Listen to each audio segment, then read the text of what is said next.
Welcome to our first video ever. Today we're making a do-it-yourself version of an astronaut helmet and skull similar to the one that appeared in the Doctor Who episode Silence in the Library. Now this is not an officially licensed product and we do not represent Doctor Who, the BBC, or the Ood. Although we did meet David Tennant at a Comic-Con and he is super awesome.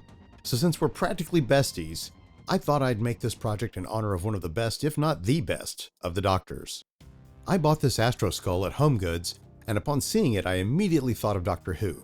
They're a little hard to find now, but if you can find something similar and it's hollow, it should work. Here are the tools you'll need. And here are the materials needed also. These items and links are in the description. Start by removing the Try Me button from the bottom. It should come right out. Save the button for later because we're going to use it. We're going to use the green micro LEDs for one solid light and one flashing. We'll build a circuit to make the LED flash. Here are the details on the LED circuit for the blinking light. I've put the links in the description to the Elonix video showing detailed steps on building this circuit. It was super helpful to me when I started this project with just some rubber bands, paper clips, candy wrappers, and a lot of unearned confidence.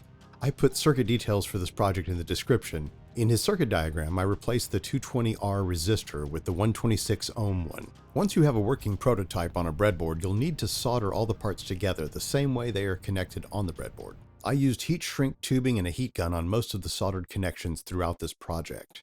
Solder the blinking LED circuit positive lead with the solid LED positive lead to a new wire of about 2 to 3 inches. The length doesn't matter too much. Do the same for the negative leads. Open the last two levers of a lever nut with the levers on the bottom. Place the solid LED at the end and the blinking LED in the one next to it and close the levers. Here I'm testing the LED lights with the soldered circuit connected temporarily to a USB cable for power. Next I used my dremel tool with a circular saw bit to cut where the lever nut with the lights will go. Then I used a regular drill bit in the dremel to finish off that part and cut the two spots where the LED light strips will go. I used a power drill to make the hole in the back of the helmet where the power cord will go. Make sure the drill bit makes a hole that the cable will fit through. On the front, drill 3 holes in the collar. The sound module speaker will go right behind the holes. I painted the inside edge of the helmet white and the area around the skull black with acrylic paints. I used a combination of hot glue and E6000 to glue the lever nut light assembly in place in the hole cut into the collar part of the helmet. I needed that creepy blue glow from below, so I bought a pair of blue LED light strips powered by one USB connector. I cut the wires for both strips, but I'll only be using one. Save the USB part of the cable for later. I put the Astro Skull in a restraining harness so he couldn't do any Vashta Nerada flesh eating while I was away, waiting for the light strip glue to dry. Put a heat shrink tube on the USB power cable and feed it into the hole in the back of the Astro Skull with the exposed leads going into the helmet. Take the sound module and connect a USB cable's leads to the red power wires using alligator clips or some other clip. Use the supplied USB cable to connect the sound module to your computer. Delete the sound file that comes with the module. Download the sound file from the BBC site and copy it to the sound module. Remove the wires and lights from the battery compartment using an X-Acto knife and wire cutters. Solder new wires about 2 inches long to the Try Me switch contacts and the on-off switch contacts.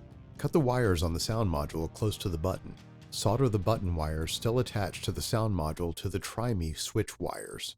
Next we will connect all of the power wires from the components to the USB power leads. Here's how the wires will be connected.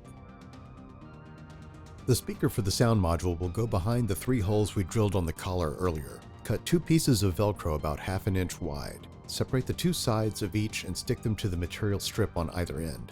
The material can be leather, plastic, or anything smooth and flexible. Take the other 2 sides of Velcro and stick them inside the helmet on either side of the 3 drilled holes using hobby tweezers. Superglue the back of the speaker in the middle of the strip. Once dry, put it in place with the Velcro connecting and the speaker facing the holes. Hot glue the battery compartment base back into place. We'll use vinyl for the helmet visor. Place a thin sheet of plastic over the opening where the skull face is. Use a black marker to outline the area the visor should cover.